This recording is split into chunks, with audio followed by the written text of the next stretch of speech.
नमो अरिहन्ताणं नमो सेताणं नमो आयरियाणं नमो गजायाणं नमो Lowe सव्वसाहुणम्। हमारी पिछली class में चर्चा हुई थी कर्म सिद्धांत का जो चैप्टर था, उसमें हमने ज्ञानावरण कर्म और दर्शनावरण की चर्चा डिटेल में करी थी। इसका एक बार थोड़ा सा रिवीजन कर लेते हैं कि कर्म जो है, द्रव्य कर्म है, वो मोह, राग द्वेष आदि विकारी भावों का निमित्त पाकर आत्मा के साथ एक क्षेत्र का संबंध होता है, उसे द्रव्य कर्मों का बंधन कहते हैं। आत्मा की एक्टिविटी आत्मा में होती है, कर्मों की एक्टिविटी है कर्मों में होती है, परंतु ये दोनों काम एक साथ होने से हमारे को ये निर्धारण होता है कि हमें कर्म बंधन क्यों हो रहा है ना। हमारे पास मोह राग द्वेष भाव है, इसलिए हम दुखी हैं। कर्म के बंधन से दुखी नहीं है, कर्म बंधन का काम कर्म बंधन है, ठीक है। परंतु कर्म बंधन जो काम होता है वो जीव नहीं करता। वो एक इंडिपेंडेंट प्रोसेस है जो अनादि से चली आ रही है। ये हमने हमने नहीं किया या किसने बनाई नहीं है, अनादि से ये प्रोसेस चली आ रही है। इसलिए कर्म उदय से हमें राग द्वेष होते हैं और हमारे राग द्वेष से कर्म बंधन होता है। ये परिभाषा बोली जाती है, ये बात कही जाती है, उसको उसी रूप में समझना है। किस रूप में? कि आत्मा का काम आत्मा में, कर्मों का काम कर्म में। पर ये जिनवाणी में कहना चाहिए व्यवहार के रूप में, जिनवाणी में लोगों को समझाने के लिए कि आपके भावों का असर आपके कर्म बंधन पे पड़ता है और कर्म बंधन से आपकी आसपास की चीजें आपको मिलती हैं, अनुकूलताएं प्रतिकूलताएं, वो कर्माधीन है ना। तो आप जैसा भाव रखोगे वैसा आपको संयोग आदि मिलेंगे, है ना। सुविधाएं मिलेंगी या दुविधा मिलेगी, पर उसमें सुखी दुखी होना वो आप पे डिपेंड करता है, ठीक है। उसी में ही हमने ये समझा जो कर्म है वो दो टाइप के हैं, घाती कर्म और अघाती कर्म। घाती कर्म की चर्चा चल रही थी। घाती कर्म का अर्थ है कि जो जीव अपने पुरुषार्थ से अपना ही घात करता है, मतलब अपना स्वभाव प्रकट नहीं होने देता, ऐसे जीव को जो भाव होते हैं उसके पैरेलल में जो कर्म उदय होता है उसको घाती कर्म कहते हैं, ठीक है। तो जब ज्ञान गुण की पूर्ण विकसित पर्याय प्रकट नहीं हो रही, तब उस टाइम पे ज्ञानावर्णी कर्म का उदय होगा, ठीक है। उसके पांच भेद करे थे: मति ज्ञानावरण, शुद्ध ज्ञानावरण, अवधि ज्ञानावरण, मन परे ज्ञानावरण और केवल ज्ञानावरण, ठीक है। अभी कौन से ज्ञान में क्या होता है, अभी हम चर्चा नहीं कर रहे हैं। ये आपकी अभी एक नॉलेज के हिसाब से एक इंट्रोडक्शन बताया है कि ज्ञान के पांच भेद होते हैं, इन पांचों ज्ञानों का अलग अलग काम होता है। इसकी डिटेल में चर्चा जब हम ज्ञान का स्वरूप पढ़ेंगे, तब हम उसकी चर्चा तब वहां करेंगे। यहाँ पे सिर्फ आपको उन वर्ड्स का इंट्रोडक्शन कराया जा रहा है ना। जैसे कि हमने बताया था कि हमें हमारे सामने कोई चीज रखी है पर हमें वो दिख नहीं रही, आपको उस वस्तु संबंधी मति ज्ञानावरण का उदय है, इसलिए वो आपको जानने में नहीं है, ठीक है। मति ज्ञानावरण का उघाड़ होगा तो वो वस्तु वो जानने में आएगी, ऐसा हम कह सकते हैं, ठीक है। वैसे ही दर्शनावरण कर्म का की चर्चा हुई थी। यहाँ पे दर्शनावरण क्या है? दर्शन गुण की पूर्ण विकसित पर्याय को उत्पन्न नहीं होने देता। होने नहीं देता का मतलब है जो जीव ऐसा पुरुषार्थ नहीं करता तो ऐसा कर्म उदय में रहता है ना। तो इस उदय के कारण हम कह सकते हैं कि उदय जब तक है तब तक आपकी पूर्ण विकसित पर्याय नहीं है। तो ये दर्शन गुण का क्या काम है? दर्शन गुण का काम है सामान्य अवलोकन। ये भेद रूप से ग्रहण नहीं करेगा कि लैपटॉप है, ये मोबाइल है, ये वायर है, बुक है, कॉपी है, ग्लास है, टेबल है, लाइट है, ऐसे ग्रहण नहीं करेगा। इस सामान्य रूप से एट अ ग्लांस सबको अभेद रूप से ग्रहण करता है, दर्शन गुण की पर्याय। और ये जो दर्शन गुण की पर्याय होती है, ये ज्ञान गुण का एज अ, उसको, उसके लिए क्या कहते हैं, जो एट अ ग्लांस समझा, जो एक पिक्चर बनी अभेद रूप में, सबको एक से रूप से जाना।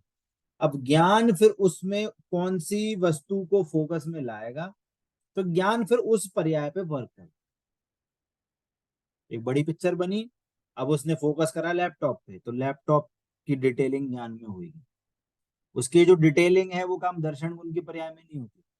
जो डिटेलिंग है कि क्या ये डेल कंपनी का है, अभी जूम क्लास चल रही है, इसमें इतने कीबोर्ड है, इतने बटन है, इसमें एबीसीडी लिखी हुई है, वगैरह वगैरह, तो ये डिटेलिंग ज्ञान करेगा।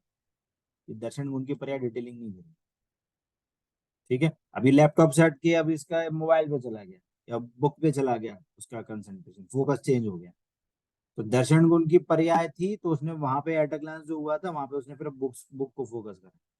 अरे ब्लू कलर की है, इसमें पेन लगा हुआ है, इसमें इतने पेज हैं, ऐसा ऐसा वगैरह वगैरह, वो डिटेलिंग ज्ञान करें। ठीक है, वैसे ही ये दर्शन गुण का काम भी क्या है, सामान्य अवलोकन, है ना। तो ये हमने समझा था कि जो छद्मस्त जीव होते हैं, जिनका मोक्ष नहीं हुआ, छद्मस्त मतलब एक इंद्रिय से पंचेंद्रिय जीव, संगीत पंचेंद्रिय जीव, जो छद्मस्त है, छद्मस्त मतलब जिनको अभी मोक्ष नहीं हुआ है, ऐसे जितने भी जीव हैं उनको ये जो दर्शनोपयोग, जो हमने वर्ड यूज करा था, दर्शनोपयोग और ज्ञानोपयोग, ये क्रमशः होते हैं, एक के बाद एक होते हैं। पहले दर्शनोपयोग होगा, फिर ज्ञानोपयोग होगा, एक क्रम में होंगे। एक समय में दर्शन उपयोग, फिर अगले समय में ज्ञान उपयोग होगा, ऐसा होगा। पर जो केवल ज्ञानी भगवान है, अरहत सिद्ध भगवान है, उनको ये दोनों काम एक ही समय में होते हैं, उसी समय दर्शन उपयोग और उसी समय ज्ञान उपयोग, इतना डिफरेंस आता है। ठीक है, दर्शन उपयोग हम के टोटल 9 भेद हैं। 4 भेद हैं वो ज्ञान से रिलेटेड है। क्या क्या, चक्षु दर्शन, अचक्षु दर्शन। चक्षु दर्शन में क्या है कि जो नेत्र इंद्रिय संबंधी जो सामान्य प्रतिभास हुआ, उसको हम चक्षु दर्शन बोलेंगे। अचक्षु दर्शन में बाकी 4 इंद्रिय और मन, है ना। चक्षु जो नहीं है, अचक्षु जो चक्षु नहीं है, ऐसी इंद्रिय कौन कौन सी, 4 क्या है, स्पर्शन, रसना, घ्राण और कर्ण, ऐसी 4 इंद्रिय और प्लस मन। इसके माध्यम से जो इनकी इंद्रियों के निमित्त से जो दर्शन, जो सामान्य अवलोकन होगा, उसको हम अचक्षु दर्शन बोलेंगे। ठीक है, एक होता है अवधि दर्शन, जो अवधि ज्ञान से पहले जो सामान्य अवलोकन होगा, उसको अवधि दर्शन बोलेंगे। और केवल दर्शन होता है जो केवल ज्ञान के सहित होता है। जो 3 दर्शन हैं ये ज्ञान से पहले होते हैं, और केवल दर्शन होता है वो केवल ज्ञान के साथ साथ होता है। ठीक है, ये वाली बात। अब आप देख रहे होगे इसमें श्रुत ज्ञान संबंधी नहीं है दर्शन, मन परिज्ञान संबंधी दर्शन नहीं है। देखा, ज्ञानों में क्या थे, 5 ज्ञान थे, मति, शुद्ध, अवधि, मन, पर्याय और केवल। इसमें बात हुई चक्षु अचक्षु की। चक्षु अचक्षु तो मति ज्ञान से रिलेटेड है, शुद्ध ज्ञान से रिलेटेड तो बात आई नहीं।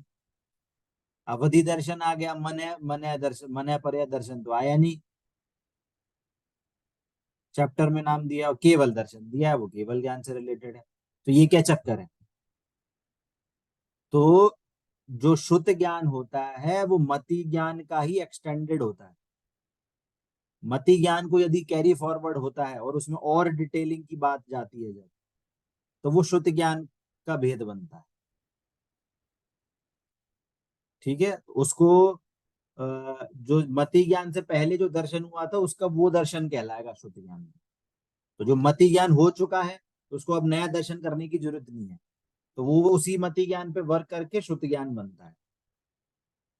ठीक है, तो मति ज्ञान हो गया, शुद्ध ज्ञान हो गया। अवधि ज्ञान के लिए अवधि दर्शन है। और जो मन पर्याय ज्ञान है, वो मन पर्याय ज्ञान है, वो मन इंद्रिय से निमित्त से ही है, वो अलग से ज्ञान नहीं है। उसमें मन इंद्रिय ही निमित्त बनती है। तो मन इंद्रिय के निमित्त के ज्ञान किससे होगा? कि अचक्षु दर्शन से। समझ में आया? नहीं आया? मन मन इंद्रिय वाला ज्ञान किसके पहले कौन सा दर्शन होगा? चक्षु दर्शन होगा कि अचक्षु दर्शन होगा? चक्षु अचक्षु। दर्शन होगा, मन इंद्रिय तो हाँ, क्योंकि वो चक्षु से रिलेटेड अचक्षु चक्षु रिलेटेड नहीं है, चक्षु। है ना, तो वो अचक्षु दर्शन कहलाएगा। तो मन पर्याय ज्ञान होगा, वो मन इंद्रिय के साथ होता है। और मन इंद्रिय के साथ वाला जो दर्शन, उससे पहले दर्शन होता है, वो अचक्षु दर्शन है। इसलिए मन पर्याय को अचक्षु दर्शन निमित्त पड़ेगा उससे पहले। ठीक है, तो मन पर्याय के लिए उसको अलग से, मन पर्याय के लिए अलग से दर्शन की अलग से पर्याय नहीं है। अच्छा, दूसरी बात, ये जो भेद पड़े हैं ना, ये कोई अलग से भेद, पर्याय के भेद हमने जो करे हैं, ये अलग से ऐसे नहीं है। पर्याय एक ही होती है, वो सिर्फ हमने वर्किंग जानने के लिए उसके भेद कर। हमें नहीं पता चलेगा कि अब चक्षु दर्शन हो रहा है, क्या चक्षु दर्शन हो रहा है, कि मति ज्ञान हो रहा है, शुद्ध ज्ञान हो रहा है। ये हम आइडेंटिफाई करके नहीं करते काम कि अरे अच्छा, अभी मति ज्ञान हो रहा है, अच्छा अच्छा अच्छा, अब शुद्ध ज्ञान हो रहा है। ऐसा हमारे ज्ञान में एकदम एक एक लाइन का भेद नहीं है डायरेक्टली। ये तो एक समझाने के तौर के हिसाब से एक मोटा माटी भेद करेंगे कि ये मति ज्ञान है, ये शुद्ध ज्ञान है। जब डिटेल में पढ़ेंगे तब इसकी पूरी अच्छे से डिस्कशन होगा कि क्या मति ज्ञान होता है, क्या शुद्ध ज्ञान होता है। उसके भी अंदर मति ज्ञान के भी बहुत भेद आते हैं, उसकी भी स्टेप्स आते हैं। मति ज्ञान कब कौन से लेवल का क्या है, उसकी भी प्रोसेस होती है। ठीक है, तो अभी बस हमें ये समझना है कि नाम क्या होते हैं और उनका कनेक्शन दर्शन गुण की पर्याय का ज्ञान गुण से क्या कनेक्शन है। कौन से आवरण यदि होगा तो हमारे कौन से ज्ञान पे इफेक्ट आएगा, कौन से हमारे सामान्य अवलोकन पे इफेक्ट आएगा। ठीक है, जैसे उदाहरण दिया था कि दो इंद्रिय जीव है या एक इंद्रिय जीव है ना। एक इंद्रिय जीव को चक्षु दर्शन संबंधी आवरण का उदय है, चक्षु दर्शनावरण। उसको आंखें हैं क्या? नहीं है। बाहर में आंख की इंद्रिय है एक इंद्रिय जीव को। एक इंद्रिय जीव को आंख है क्या? नहीं है ना। तो उसको चक्षु दर्शनावरण का उदय है। जब उदय होगा तो वो उस रूप, वो दर्शन गुण की पर्याय नहीं होगी। और अचक्षु दर्शन में क्या होगा? अचक्षु दर्शन में सिर्फ और सिर्फ स्पर्शन इंद्रिय के ज्ञान संबंधी उघाड़ कहलाएगा। बोला था ना, जैसे कोई चीज और ढक गई हो। आवरण मतलब पूरा ढक गया, तो चक्षु दर्शनावरण तो पूरा रूप से ढका हुआ है, वो पूरा चक्षु संबंधी ज्ञान नहीं होने देगा। ठीक है, परंतु जो अचक्षु दर्शनावरण है, उसमें सिर्फ स्पर्शन इंद्रिय संबंधी जितना उघाड़ कहलाएगा। उसकी जो ज्ञान गुण की जो पर्याय है, दर्शन गुण की पर्याय है, वो सिर्फ स्पर्शन इंद्रिय संबंधी विषयों को जान सकती है, एक इंद्रिय जीव को, है ना। तो उसका जो काम करेगा वो सिर्फ स्पर्शन इंद्रिय संबंधी के निमित्त से ही ज्ञान करेगा। तो उसको क्या कहलाएगा? कि उसको सिर्फ दर्शनावरण में, अचक्षु दर्शन में भी सिर्फ और सिर्फ स्पर्शन इंद्रिय संबंधी का उघाड़ है। बाकी जो ये जो ढका हुआ है ना, रसना घ्राण चक्षु कर्ण, नहीं सॉरी, रसना घ्राण और कर्ण और मन इंद्रिय, ऐसे चार रूप में उसका उदय है अचक्षु दर्शनावरण। समझ में आ रहा है? नहीं समझ में आ रहा? अमिता जी, लास्ट क्लास में नहीं थे आप? अच्छे से नहीं आ रहा। लास्ट के वो थोड़ा सा क्लास में ओह, डिस्टर्ब हो गई थी, तो वो नहीं कर नहीं पाई थी, समझ नहीं आ रहा था। कोई फिर बात से नहीं बताओ। भैया, मैं दोबारा से रिकॉर्डिंग सुन लूंगी, नहीं फिर नहीं, कर लूंगी क्लियर। एक सेकंड रुको, शेयर करता हूँ स्क्रीन। देखिए,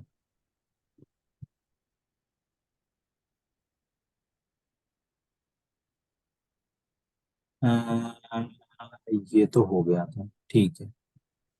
सो दर्शनावरण में जब हम देखेंगे तो, एक सेकंड, तो हमने क्या क्या एग्जाम, इसके भेद क्या थे, इस चार में से भेद क्या थे? चक्षु दर्शनावरण, ठीक है। तो ये कौन सा है? चक्षु इंद्रिय संबंधी का यहाँ पे आप वो होगा सामान्य अवलोकन,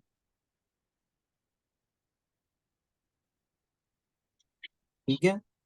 और अचक्षु में, अचक्षु में क्या होगा? चार इंद्रियां और मन। स्पर्शन, घ्राण। रसना, घ्राण, कर्ण और मन इंद्रिय रिलेटेड,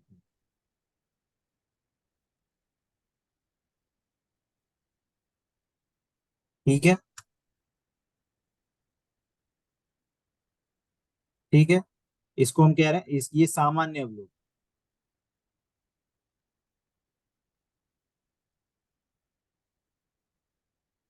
ठीक है। इतना तो समझ में आ रहा है।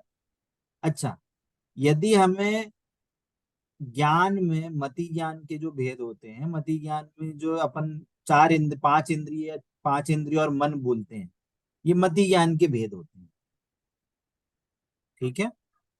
तो मति ज्ञान में यदि हम कुछ देख रहे हैं, तो उस देखने से पहले हमें उसकी दर्शन, दर्शन में उसका, दर्शन गुण में की पर्याय में उसका सामान्य अवलोकन होना जरूरी है।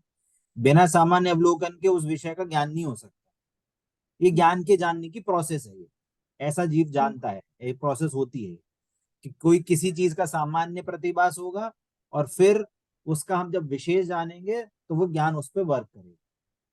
हमें अगर आंख से कोई चीज दिख रही है तो उसका पहले सामान्य अवलोकन होता है, ठीक है। पर अगर जो सामान्य अवलोकन हो रहा है उस पर यदि आवरण आ जाए तो सामान्य अवलोकन होगा क्या?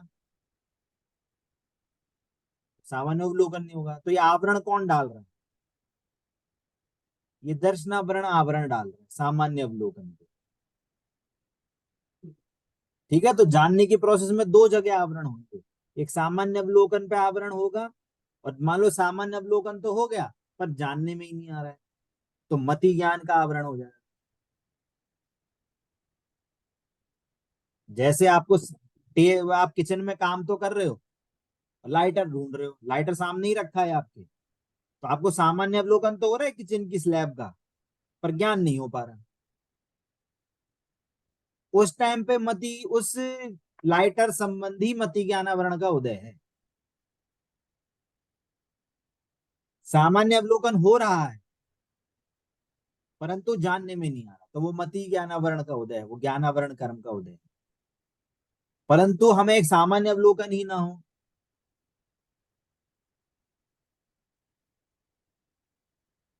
ठीक है। तो वो ज्ञान दर्शनावरण कर्म का दर्शन। उदय जो होगा वो सामान्य अवलोकन पे इफेक्ट डालेगा। जैसे एक इंद्रिय है, एक इंद्रिय का चक्षु दर्शनावरण का उदय है, उदय है मतलब पूरा पूरा ढक के रखा, और अचक्षु में भी सिर्फ स्पर्शन इंद्रिय संबंधी का उसका उघाड़ है, बाकी सब का पूरा उदय है, पूरा उसको आवरण डाल के रखा है। इसलिए रसना, घ्राण, चक्षु और मन, इसका उसका सामान्य अवलोकन उस चीजों से रिलेट होगा ही नहीं। तो जब सामान्य अवलोकन ही नहीं होगा तो ज्ञान उस पर वर्क ही नहीं कर पाएगा। ज्ञान किस पे करेगा वर्क? जो स्पर्शन इंद्रिय संबंधी का जो सामान्य अवलोकन हुआ। समझ में आया? नहीं आया? जो सामान्य अवलोकन होगा उस पे ज्ञान वर्क करेगा। दर्शना गुण, दर्शनावरण गुण सामान्य अवलोकन पे इफेक्ट डालता है। एक इंद्रिय को सिर्फ स्पर्शन इंद्रिय संबंधी सामान्य अवलोकन होगा, बाकी इंद्रिय संबंधी कुछ नहीं होगा उसको। चक्षु दर्शनावरण का पूर्ण रूप से उदय है, अचक्षु दर्शनावरण का कुछ थोड़ा सा उगाड़ है, वो भी स्पर्शन इंद्रिय के सामान्य अवलोकन के काम करने के लिए। और जितना उसको सामान्य अवलोकन हुआ उतने का फिर ज्ञान उस पे काम करता है। ठीक है। अब ऐसे ही अगर हम्म, दो इंद्रिय का जो गिनोगे तो इसमें स्पर्शन और रसना आ जाएगा। घ्राण है, स्पर्शन रसना घ्राण, तीन में आ जाएगा स्पर्शन और रसना घ्राण। चार में चक्षु और चक्षु दोनों आ जाएंगे। पांच इंद्रियों में कर्ण भी इंक्लूड हो जाएगा, उसका भी सामान्य अवलोकन होगा, और संगी होगा तो मन इंद्रिय भी आ जाएगी। अभी मैंने सामान्य तरह से ये एग्जांपल बताया है, यदि हम कभी डिटेल में डिस्कशन करेंगे तो आगे भी आएगा। ठीक है। तो पांच चार तो जो अब इसके आगे जो और हैं, क्या है, अवधि, अवधि दर्शन और केवल दर्शन।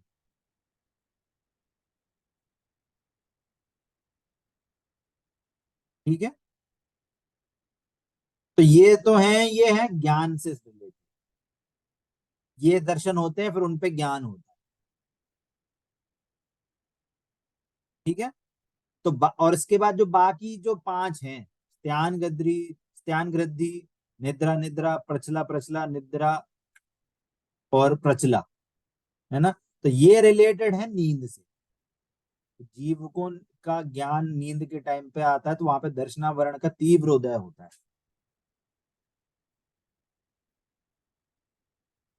ठीक है। तो वो सब जो रिलेटेड है, ये है रिलेटेड आपके नींद से रिलेटेड। ठीक है। क्लियर हुआ। ध्यान वृद्धि, निद्रा निद्रा, प्रचला प्रचला, निद्रा और प्रचला, ये सब है नींद से रिलेटेड। ठीक है। क्लियर हुआ। ये हुआ आपका ज्ञान और दर्शन गुण की वर्किंग से रिलेटेड। ज्ञानावरण और दर्शनावरण है, उनका क्या इफेक्ट होता है। ठीक है। आगे है अपना तीसरा मोहनीय कर्म। ठीक है। मोहनीय कर्म है ये। इसका पहले थोड़ा सा इंट्रोडक्शन समझते हैं, फिर इसके आगे चर्चा यहाँ पे करेंगे। जब जीव अपने स्वरूप को भूलकर पर पदार्थों को अपना मानता है तथा स्वरूपाचरण में असावधान रहता है, तब उस उनमें जिस कर्मोदय का उदय निमित्त होता है उसे मोहनीय कर्म कहते हैं। ठीक है। यहाँ पे दो काम कहे जा रहे हैं कि एक तो पर पदार्थों को अपना मान रहा है और स्वरूप में असावधान है। ये दो चीज मुख्य बात है यहाँ पे मोहिनी कर्म। ज्ञान में तो सिर्फ अपने स्वरूप अपने को जान नहीं पा रहा था, अपने स्वभाव का ज्ञान शक्ति का घात हो रहा था, और दर्शन गुण में दर्शन शक्ति का घात हो रहा था। यहाँ पे तो एक एक ही काम हो रहे थे। मोहिनी कर्म पे स्पेसिफिकली दो काम हो रहे हैं जिसपे इफेक्ट हो रहा है। एक तो वो अपने स्वरूप को भूलकर पर पदार्थों को अपना मान रहा है और स्वरूप का आचरण नहीं कर रहा। अभी समझना इसका मैं क्या, अभी मैं बताऊंगा इसका मीनिंग क्या है। तो यहाँ पे दो काम हो रहे हैं जिस पे इफेक्ट हो, जिस कारण से इसका हम कर्मोदय का कारण कह रहे हैं, है ना। इसका एग्जाम्पल के लिए यहाँ पे बोला इसका कार्य मदिरा के समान। जैसे मदिरा पीने से व्यक्ति बेभान हो जाता है, मतलब उसको भान नहीं रहता, सही गलत का भान नहीं रहता। उसी प्रकार इस मोहिनी कर्म के उदय से जीव बेभान हो जाता है, अपने स्वरूप में असावधान रहता है, सो पर भेद विज्ञान से रहित अविवेकी क्रियाओं में मस्त रहता है। ठीक है। तो यहाँ पे हम जो समझे मोहिनी का जो काम है ना, मोहिनी कर्म, मोहिनी कर्म है ना, वास्तव में सबसे प्रॉब्लमेटिक, आठों कर्मों में सबसे प्रॉब्लमेटिक कर्म यही है, मोहिनी कर्म। क्यों? क्योंकि मोहिनी कर्म है ना, दो चीजों पे इफेक्ट डालता है। एक है श्रद्धा और चारित्र। क्या बोला?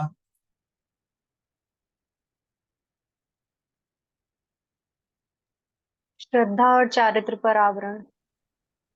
आवरण नहीं डाल रहे हैं यहाँ पे। इफेक्ट डाल। ज्ञानावरण कर्म थे, दर्शनावरण कर्म थे, वो आवरण थे। आवरण अच्छा। थे मतलब वहां पे उघाड़ और वो वो। रहता है। मोहिनी हम्म। कर्म का तो पूर्ण रूप से उदय ही होता है। हम्म। वहां पे देखना, ज्ञानावरण कर्म का पूर्ण रूप से उदय नहीं हो सकता, ज्ञान दर्शनावरण का पूर्ण रूप से उदय नहीं हो सकता। ये अगर होगा तो पूरा ज्ञान ढक जाएगा, ज्ञान की वर्किंग हो ही नहीं पाएगी, जीव अजीव बन जाएगा। जैसे श्रद्धा क्या है अभी, मिथ्या दृष्टि जी, वो तो श्रद्धा की क्या है, पूरी उल्टी श्रद्धा है। पूरा वो स्वरूप में असावधान है, मतलब पूर्ण रूप से उसका पर में चारित्र चल रहा है, पर में सावधान है, पर में लीनता है उसकी। तो यहाँ पे पूर्ण रूप से काम हो रहा है श्रद्धा और चारित्र में। ज्ञान में ऐसा काम नहीं हो सकता। ज्ञान अगर पूर्ण रूप से आवरण आ जाए उस पे, तो वो पूर्ण रूप से ज्ञान वो हो जाएगा, ढक जाएगा, ज्ञान की वर्किंग ही खत्म हो जाएगी। दर्शना दर्शन गुण की जो सामान्य अवलोकन है उसका भी वर्किंग जीरो हो जाएगी अगर, इसलिए वहां पे पूर्ण, इसलिए वहां पे आवरण वर्ड यूज किया है। ये ध्यान रखना, यहाँ मोहनीय आवरण नहीं है, ये मोहनीय कर्म है, इसका नाम है मोहनीय। वहां ज्ञानावरण दर्शनावरण था, वहां आवरण थे, ज्ञान पे आवरण, दर्शन पे आवरण। मोहनीय है, ये मोहनीय कर्म ही सबसे बड़ा हमारे लिए शत्रु है, कहा जाए तो। क्योंकि पूरा मोक्ष मार्ग इस मोहिनी कर्म पे डिपेंड करता है, पूरा का पूरा मोक्ष मार्ग मोहिनी कर्म पे डिपेंड करता है ना। तो यहाँ पे जो दो बातें कही थी, क्या बातें कही थी, अपना स्वरूप को भूल गया। क्या बोला, ये शुरू। अपने स्वरूप को भूला। ये श्रद्धा गुण की पर्याय पे इफेक्ट डाल रहा है, जिसको मोह कहते हैं, मिथ्यात्व कहते हैं।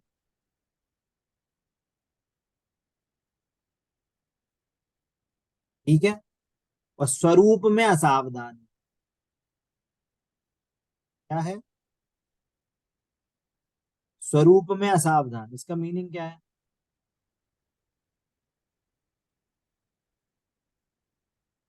स्वरूप में असावधान है मतलब पर में लीन है।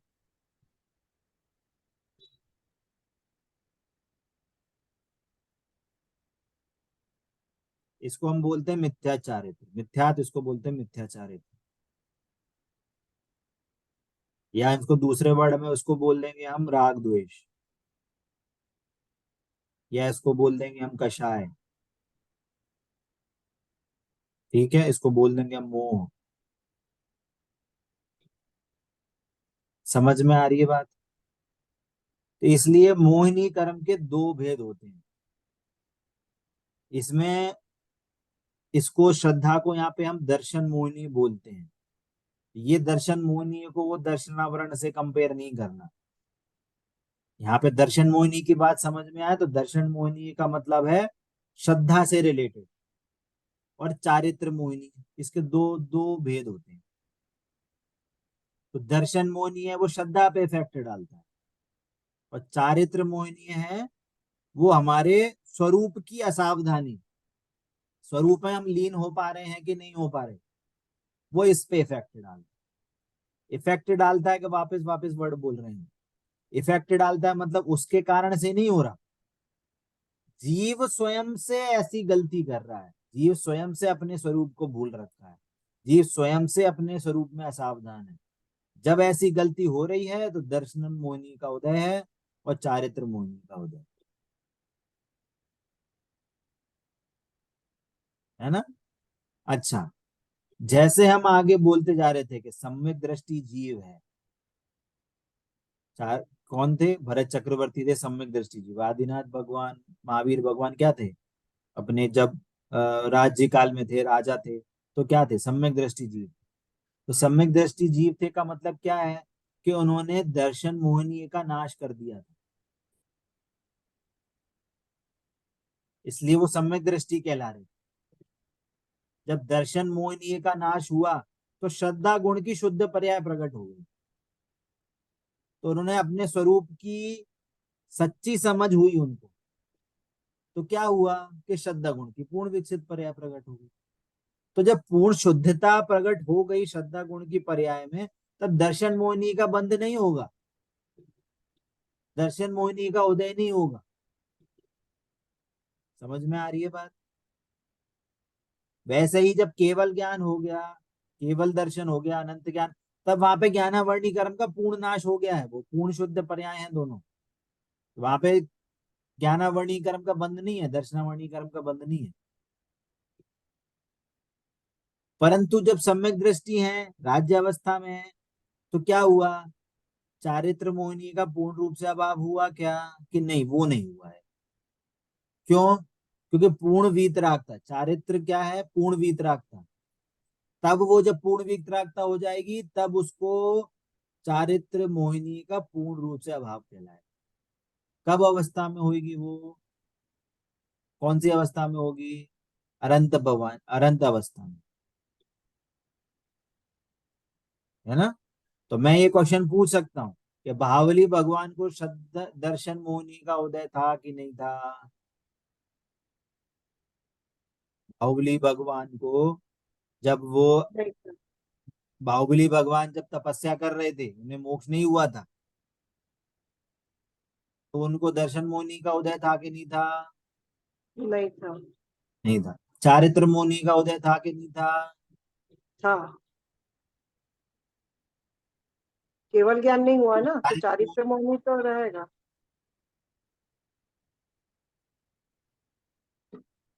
बताइए सुनैना जी। अभी बोला है चारित्र मोहिनी का नाश कब होएगा, अरंत अवस्था में। और जब वो हाँ। लीन हुए, वो तपस्या कर रहे हैं मुनिराज की अवस्था में, तो हो गए क्या, अरंत भगवान बन गए क्या। नहीं बने। नहीं बने। तो क्या तो होगा, चारित्र मोहिनी क्या हो जाएगा। रहेगा ही। अमिता जी समझ में आ रहा है, नहीं समझ में आ रहा, क्लियर हो रही है बात।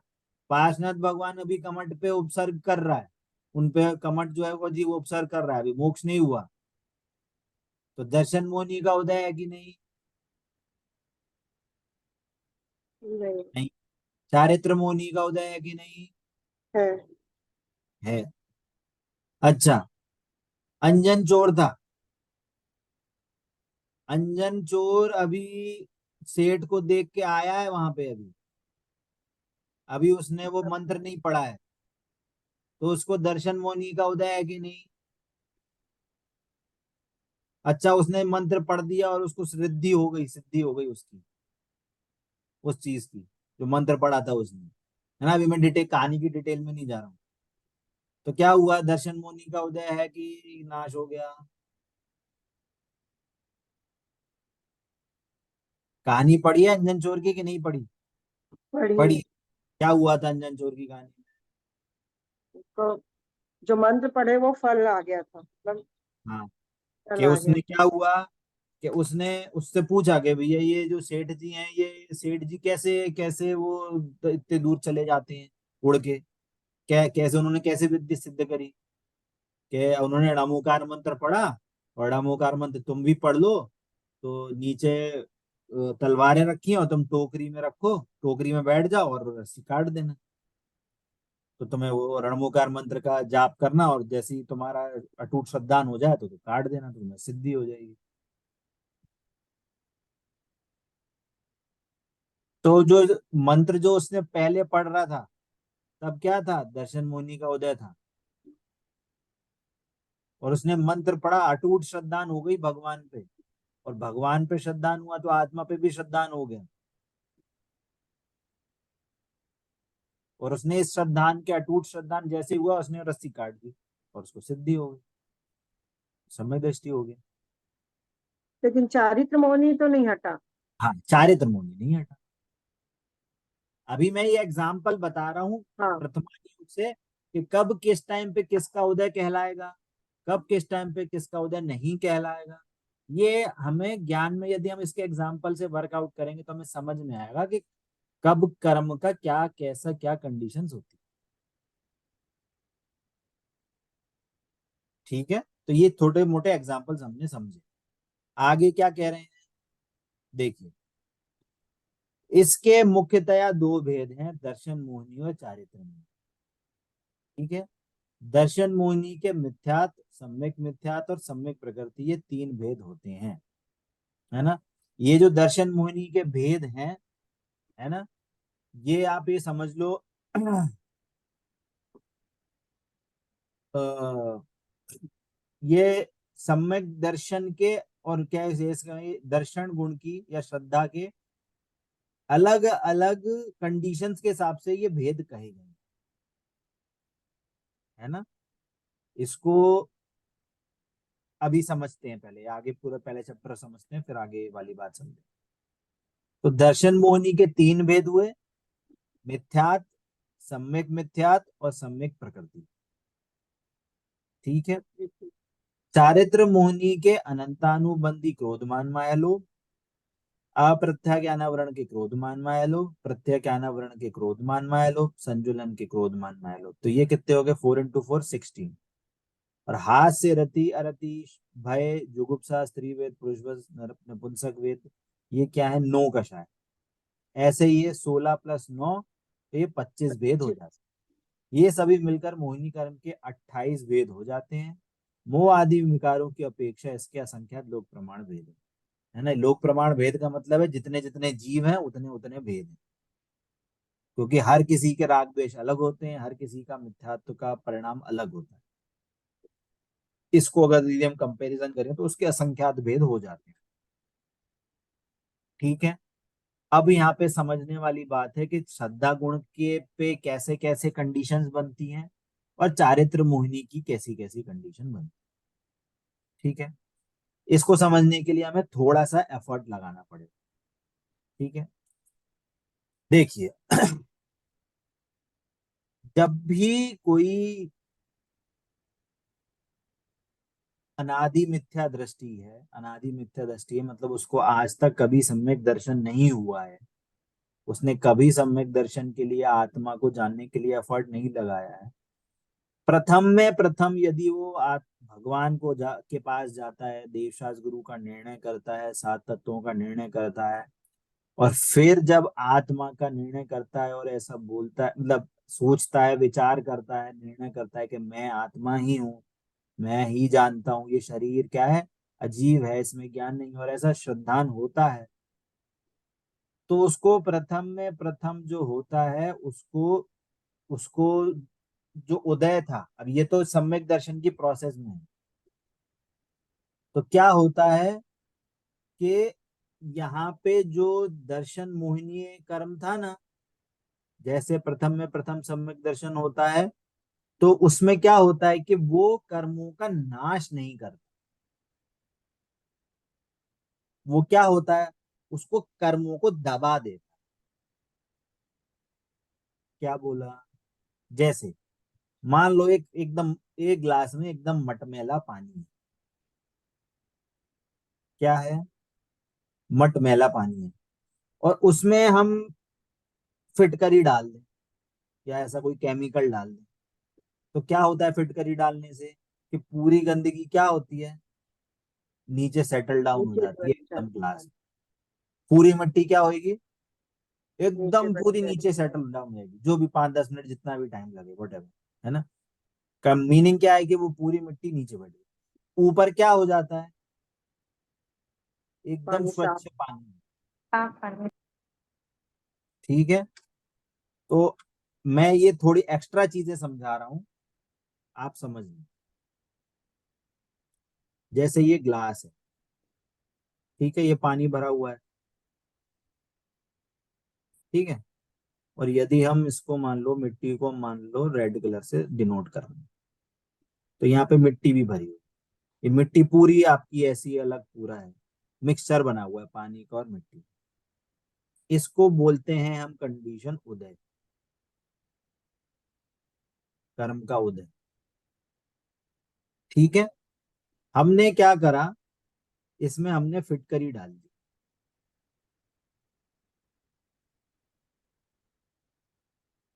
क्या करा, ये ऐसे फिटकरी डाल दिया, है ना, या हम इसको ऐसे बोल दें, प्लस केमिकल डाल दो, अभी आप कुछ भी समझ लो अभी, ठीक है। तो क्या हुआ, पानी ऊपर आ गया एकदम स्वच्छ, और मिट्टी क्या हुई, नीचे।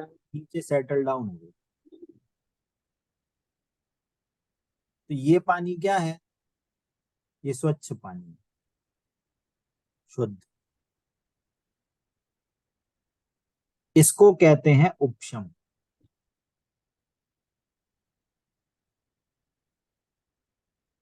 ठीक है। अब क्या हुआ कि कुछ थोड़ी सी ना, हल्का सा ना ग्लास हिल, क्या हुआ, थोड़ा सा ना ग्लास हिल गया। उससे क्या हुआ कि जो मिट्टी थी ना, मिट्टी तो नीचे पड़ी हुई है, पर उसमें क्या हुआ, मिट्टी में से मान लो एक ऐसा, मान लो कोई बाल आ गया, बाल दिख रहा है ऐसे करके। पानी तो शुद्ध है, ये क्या स्वच्छ है, ये पानी तो स्वच्छ है, पर ये जो ग्रीन कलर का है ना, ये इसमें हल्की सी क्या है, एक गंदगी है। गंदगी को हम उसको बोलेंगे दोष। इसको बोलते हैं हम क्षयोपशम।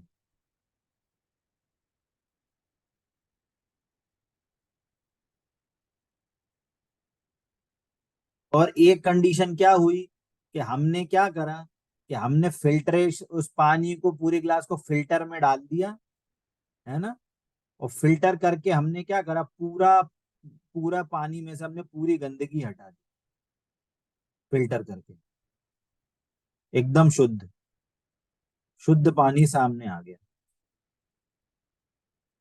ठीक है, तो ये हो गया अच्छा।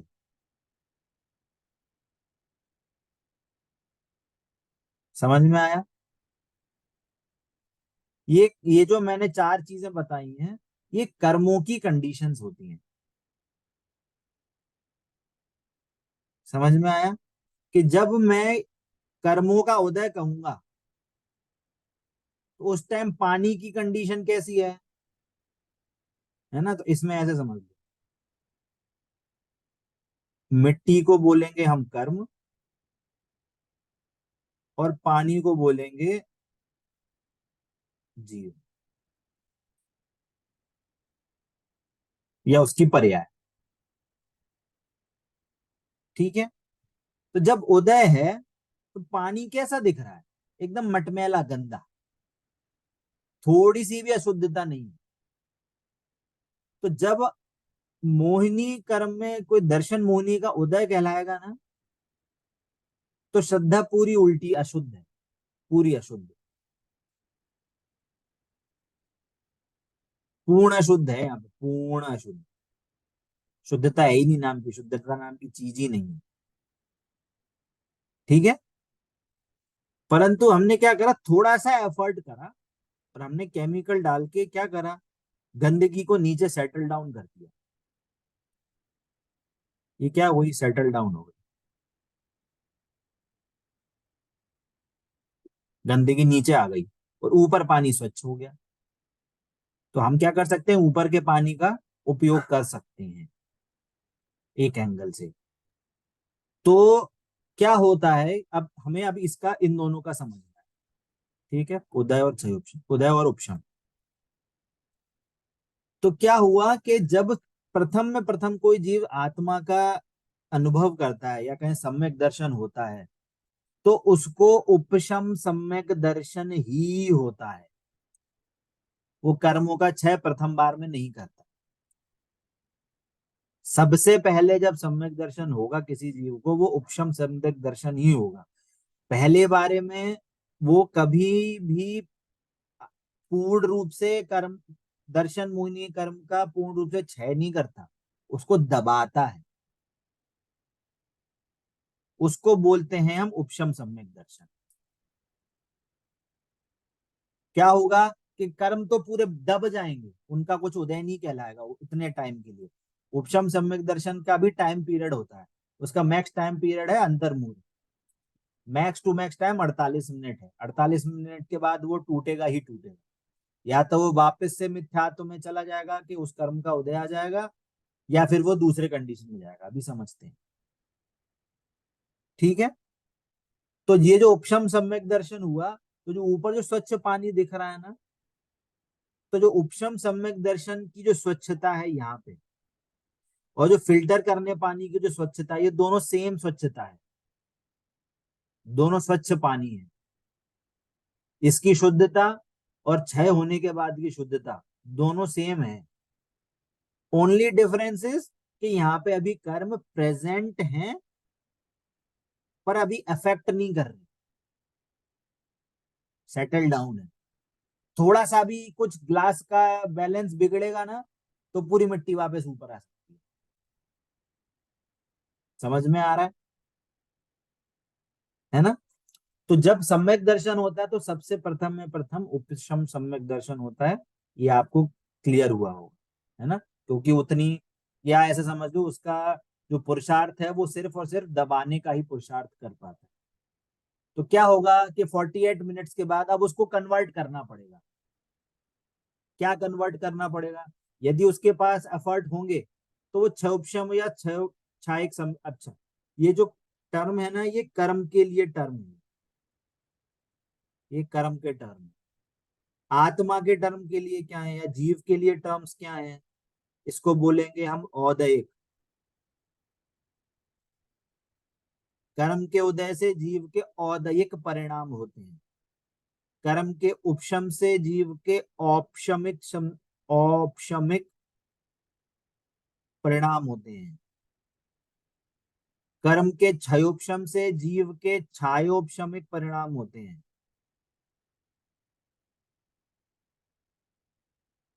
और कर्म के क्षय से जीव के छायक परिणाम।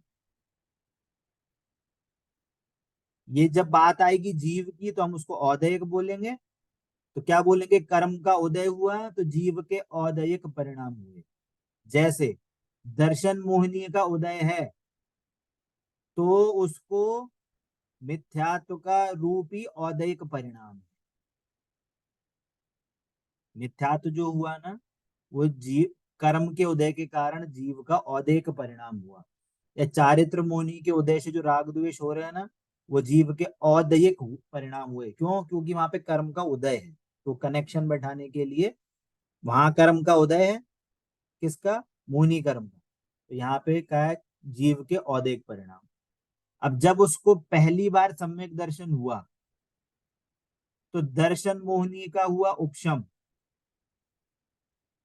और जीव का हुआ औपशमिक दर्शन, औपशमिक सम्यक दर्शन। ये वर्ड मीनिंग समझ में, कनेक्शन समझ में आ रहा है?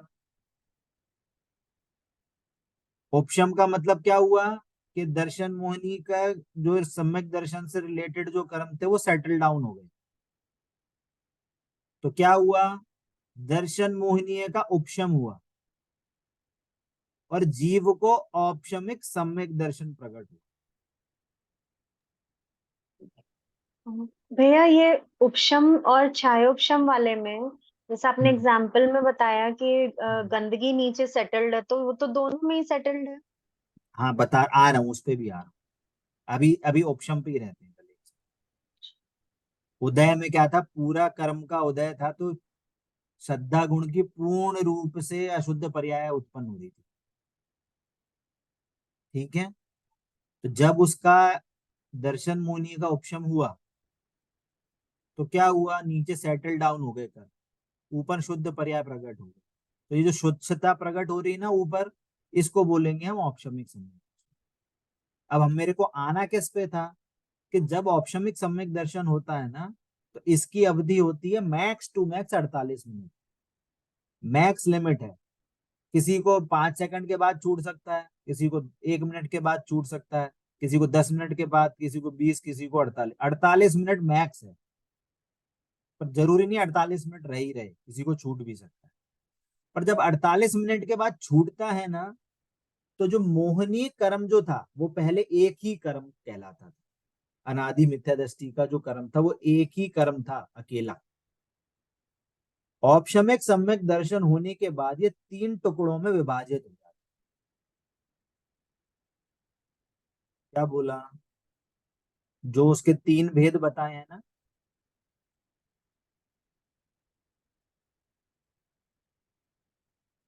औपशमिक, सम्यक दर्शन के बाद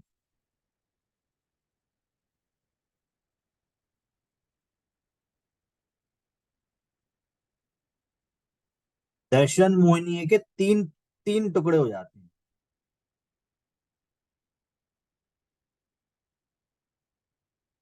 है ना? डिवीजन हो जाते हैं। क्या डिवीजन हो जाते हैं? पहला क्या है? मिथ्यात्व।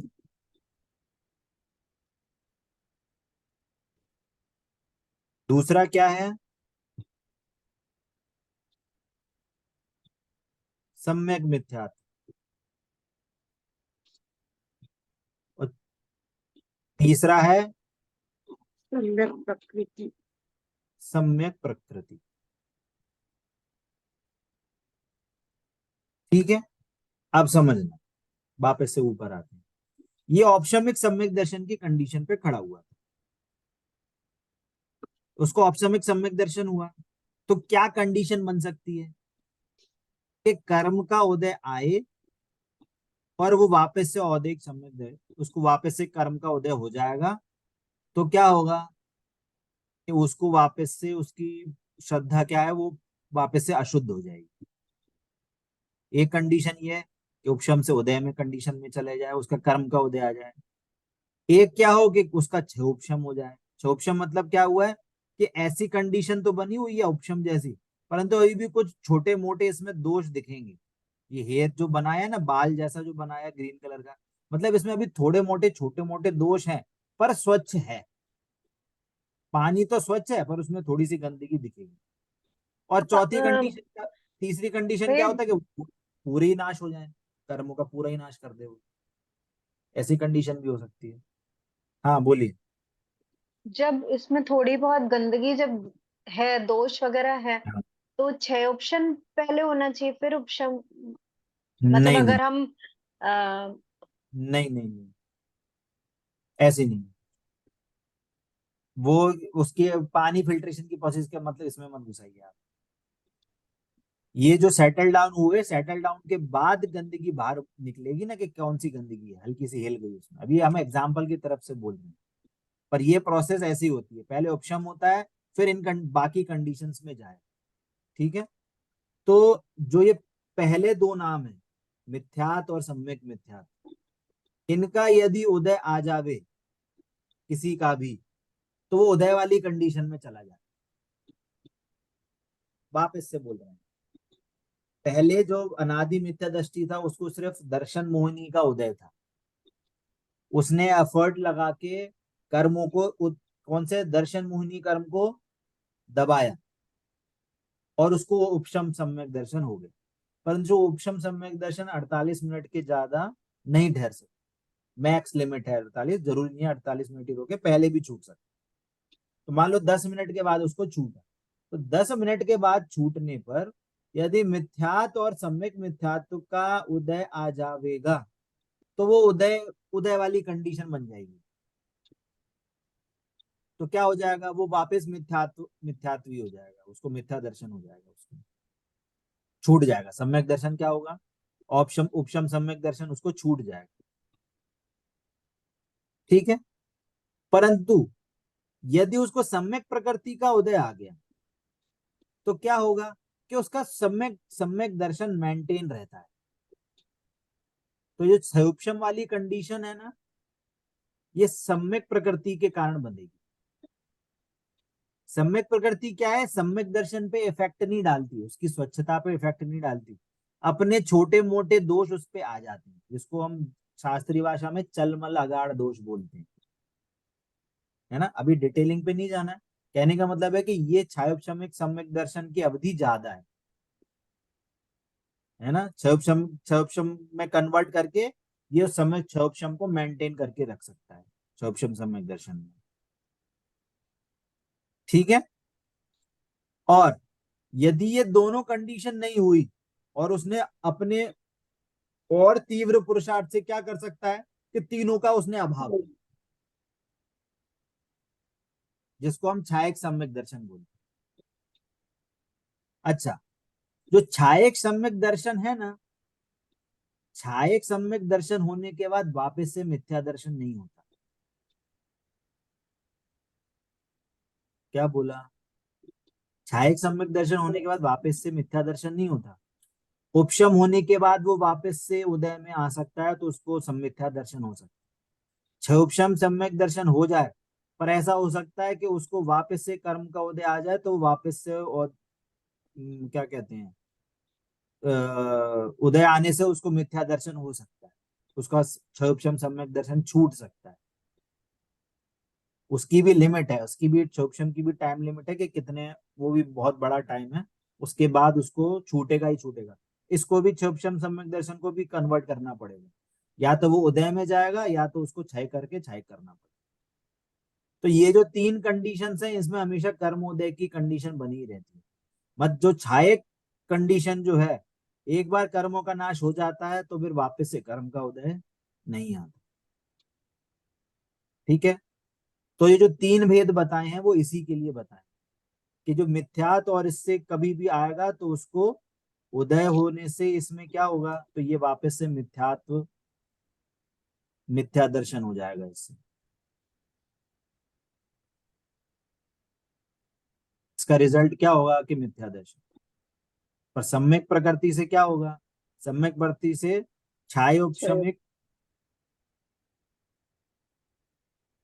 आयोपशमिक सम्यक दर्शन बना रहे।